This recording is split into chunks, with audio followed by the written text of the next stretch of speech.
This video is how to CNC cement.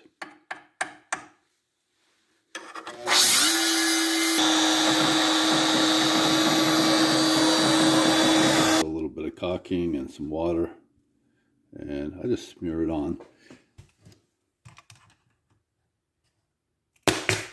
And this is all sealed. Now I just guess, I just don't want to put in too much. And it really stains. Rerun this here, okay, like this.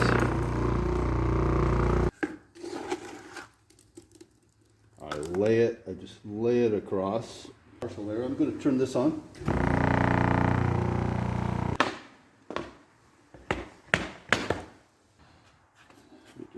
I don't want to damage the mold because I can use this mold again. This gives you an idea of the type of thing you can do